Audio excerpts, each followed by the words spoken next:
Akhil and Harika వీళ్ళిద్దరు హౌస్లోకి enter అయిపోయారు. ఇప్పుడే ప్రోమో కూడా చూసాం కదా. Akhil season 4 contestants and obviously ఓటీటీలో కూడా వచ్చారు.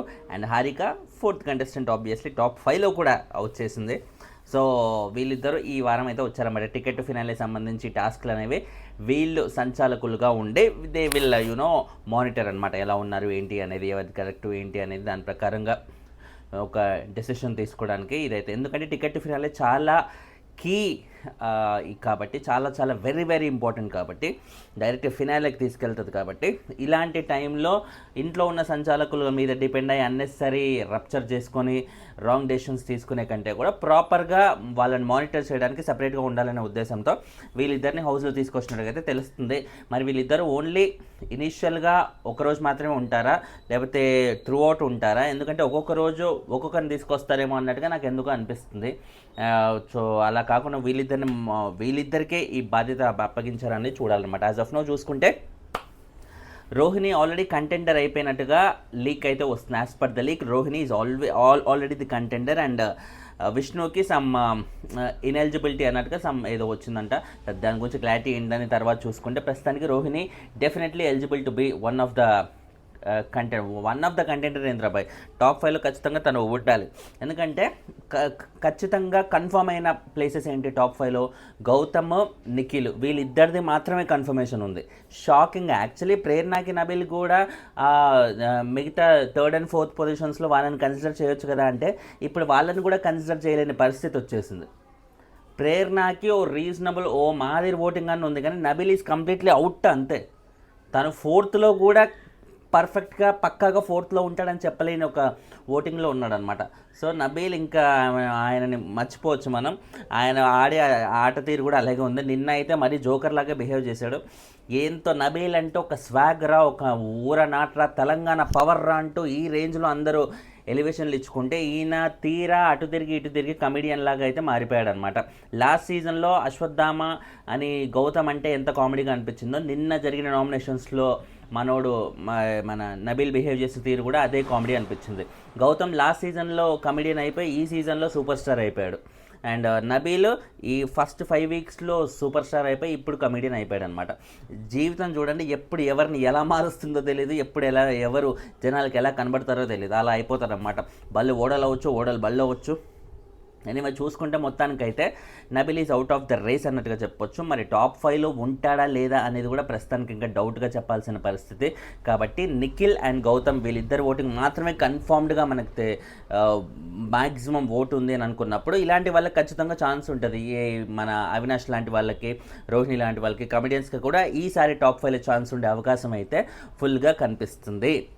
ఎందుకంటే వాళ్ళ ద్వారా వచ్చే స్ట్రెస్ రిలీఫ్ కానీ, ఎందుకంటే ఇప్పుడు సీజన్లో ఆల్రెడీ అభిజిత్ లాంటి కంటెస్టెంట్స్ మంచిగా ఫుల్ స్ట్రాంగ్ ఫైట్ ఇచ్చే కంటెస్టెంట్స్ ఎవరైనా ఉంటే ఖచ్చితంగా వీళ్ళకి స్కోప్ ఉండేది కాదేమో అవినాష్, రోహిణి లాంటి వాళ్ళకి, ఎందుకంటే వాళ్ళు ప్రొఫెషనల్ కమెడియన్స్ కాబట్టి.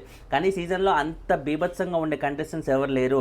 ఉన్న నిఖిల్ అండ్ గౌతమ్ వాళ్ళు ఎలాగో ఆల్రెడీ ఫస్ట్ పొజిషన్స్ ఆక్యుపై చేశారు. మిగతా 3 పొజిషన్స్ ఖాళీ అనే చెప్పాలి. మిగతా 3 పొజిషన్స్ ఖాళీ అనుకున్నప్పుడు ఇలాంటి వాళ్ళకే జనాలు కన్సిడర్ చేసే అవకాశం అయితే ఉంది. ఆయన ఆల్రెడీ కమెడియన్స్ని ఎవరిని కన్సిడర్ చేయరు, మనకంత సీన్ లేదురా, కమెడియన్స్ అంతా సీరియస్గా తీసుకుని ఎవరు ఓట్లేరు అన్నట్టుగా రోహిణి తేజ్ ఆల్రెడీ డిస్కషన్ పెట్టడం, దాని గురించి ఆల్రెడీ ఫ్యామిలీ వీక్లో స్టేజ్ మీదకి వచ్చిన వాళ్ళు కూడా అది రైజ్ చేసి కమెడియన్స్ మాత్రం ఎందుకు తీసుకోరని వాళ్ళ ఏమనుకోకన్నట్టుగా వాళ్ళని ఓదార్చడం, ఇలాంటి పాయింట్స్ అనేవి ఒక సెక్షన్ ఆఫ్ పబ్లిక్కి చాలా బలంగా వెళ్ళిపోయాయి. సో ఇప్పుడు కమెడియన్స్లోనే ఒకరు టాప్ 5లో ఉంటే ఖచ్చితంగా ఆ మిత్ని బ్రేక్ చేసినట్టుగా అయిపోతుంది అనమాట. So Bigg Boss is trying to implement that అన్నట్టుగా నాకు ఎందుకు అనిపిస్తుంది. అండ్ దానికి తోడు ఏదో విధంగా mega chief contender, last mega chief Rohini అవ్వాలని బిగ్ బాస్ చేసిన ప్రయత్నాలు కూడా మనం ఆల్రెడీ చూసాం రకరకాలుగా. రోహిణి డౌట్ లేకుండా ఎలిజిబులే, కానీ ఆమెకున్న పృథ్వీ లాంటి వాళ్ళతో ఆమెను పోటీపడి గెలవాలంటే చాలా కష్టం అనే ఉద్దేశంతో బిగ్ బాస్ చాలా వరకు కూడా హౌస్ మేట్స్ చేతుల్లో పెట్టాలి అనే దీనికే వచ్చాడనమాట. హౌస్ మేట్స్ చేతుల్లో పెడితే ఆబ్వియస్లీ మెజారిటీగా రోహిణికి సపోర్ట్ చేసే వాళ్ళే ఉంటారు. తను ఇప్పటివరకు మెగా చీఫ్ కాలేదనే ఆ ఉద్దేశంతో అన్నట్టుగా ఆయన ఆలోచించాడు. హౌస్లో మెజారిటీ కూడా కంపారిటివ్లీ పృథ్వీయా రోహిణియా, నిఖిల రోహిణియా, రోహిణి వర్సెస్ ఎవరున్నా కూడా రోహిణిని సెలెక్ట్ చేసే వాళ్ళే ఉన్నారు మెజారిటీగా, వీళ్ళ బ్యాచ్ తప్పితే, వీళ్ళ స్టువర్టుపురం దొంగల బ్యాచ్ తప్పితే. సో ఇట్స్ ఆబ్వియస్లీ ఇలా ఉన్నప్పుడు రోహిణికి ఫేవర్ జరుగుతున్న ఉద్దేశంతో బిగ్ బాస్ చేసిన ప్రయత్నాలు అయితే వాస్తవం. సో ఆ ప్రయత్నాల్లో భాగంగానే కంటెండరు అయ్యింది నిఖిల్ వర్సెస్ రోహిణి అన్నట్టుగా హౌస్ మేట్స్ చేతుల్లో ఓటింగ్ పెట్టి, ప్లస్ ఈ లాస్ట్ వీళ్ళు పోసుకున్న ఇసుక టాస్క్ కూడా హౌస్ మేట్స్ చేతుల్లోనే ఉంది. హౌస్ మేట్స్ ఎవరైతే వాళ్ళకి నచ్చిన వాళ్ళ దాంట్లో పోయకుండా వేరే వాళ్ళ దాంట్లో పోస్తారు. సో హౌస్ మేట్స్ సపోర్ట్ అన్నట్టే అది కూడా. సో ఆ ప్రకారంగా చూసుకున్నా కూడా అది రోహిణికి ఒక కైండ్ ఆఫ్ ఫేవర్ లాగే చేసింది. ఫేవర్ అంటే అది చాలా మినిమల్ ఫేవర్. రోహిణి పెట్టిన ఎఫర్ట్స్ ముందు నథింగ్ అసలు. Bigg Boss tried at least housemates చేతుల్లో పెట్టి రోహిణికి హెల్ప్ చేయాలని ట్రై చేశాడు. కానీ అక్కడ సంచాలక్గా ఉన్న యష్మి ఏం చేసింది, అమ్మో ఇది రోహిణికి హెల్ప్ అయ్యేటట్టుగా ఉంది, సో మనం ఏం చేద్దాం, ప్రేరణ మాటికి వెళ్ళి రోహిణికి సపోర్ట్గా చేస్తుంది కాబట్టి మనం ప్రేరణని పంపొద్దు, నిఖిల్ని అవినాష్ని ఈ కాంబినేషన్లో పంపుదాం అన్నట్టుగా ప్రేరణని అసలు పంపకుండా స్టార్టింగ్లో పంపి మళ్ళీ తర్వాత 3-4 రౌండ్స్ దాకా కూడా పంపకుండా ఇంటెన్షనల్గా అక్కడ ఫేవరిజం చూపించడం లాంటివి చేసినా కూడా still god is with Rohini. ఆమెకున్న ఫిజికల్ స్ట్రెంగ్త్, ఇన్ఫ్యాక్ట్ యష్మి అలా చేయడం వల్లే రోహిణికి ఉన్న ఫిజికల్ స్ట్రెంగ్త్, రోహిణికి ఉన్న సత్తా ఏంటనేది తెలిసింది.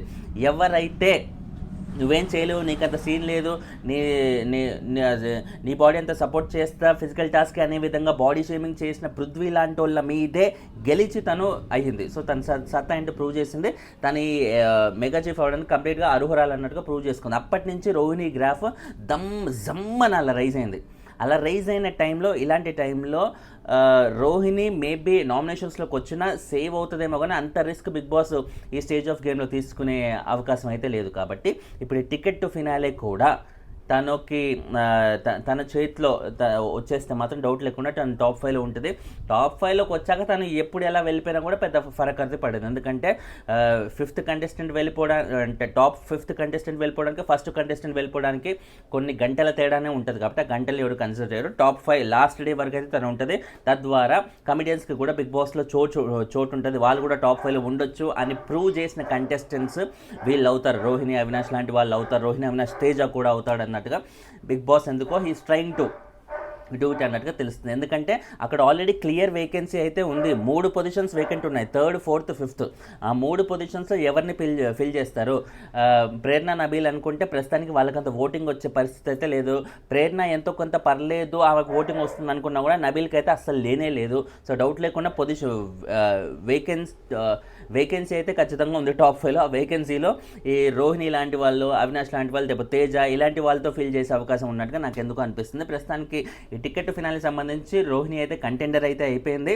మరి కంటెండర్ అయ్యి మిగతా ఎవరెవరు కంటెండర్ అవుతారో at the end of the day big boss దీన్ని ఎలా టర్న్ చేసి ట్విస్ట్ చేసి ఈ కమెడియన్స్ చేతిలో పెడతాడని నాకు ఎందుకు అనిపిస్తుంది. మళ్ళీ కమెడియన్స్, ఏ కమెడియన్స్, అవినాషా, రోహిణియా, లేకపోతే తేజానా? తేజ ఆల్రెడీ చాలా ఫీల్ అవుతాడు కదా ప్రోమోలో. అసలు బేసిక్గా మనకి లక్ కూడా ఉండాలి రా, హౌస్ మేట్స్ సపోర్ట్ కూడా ఉండాలి. అసలు వాళ్ళు చూడు ఒకరినొకరు ఎంత మంచిగా సపోర్ట్ చేసుకుంటూ వెళ్తున్నారు, మనకేమో ఇట్లా ఎవరు లేకపోయే. ఇప్పుడు వాళ్ళు త్రూ అవుట్ వాళ్ళు సపోర్ట్ చేయడం వల్లే వాళ్ళు అది ప్రాపర్గా అరేంజ్ చేయగలుగుతున్నారు. మనకు అది లేక మనమే మొత్తం చూసుకొని చేయాలంటే అయ్యే పని కాదు అన్నట్టుగా తేజ చాలా ఫీల్ అవుతున్నాడు. పక్కనే ఉన్న అవినాష్ కూడా అదే చెప్తున్నాడు అన్నమాట. అది ఫ్యాక్ట్. అది అంతమంది గ్రూప్ గేమ్ ఆడుతూ ఉంటే ఒక్కడే సింగిల్గా ఆడుతుంటే వాడికి తెలియకుండానే ఆ సింగిల్గా ఆడేవాడికి ఆ డిప్రెషన్ అనేది వచ్చేస్తుంది.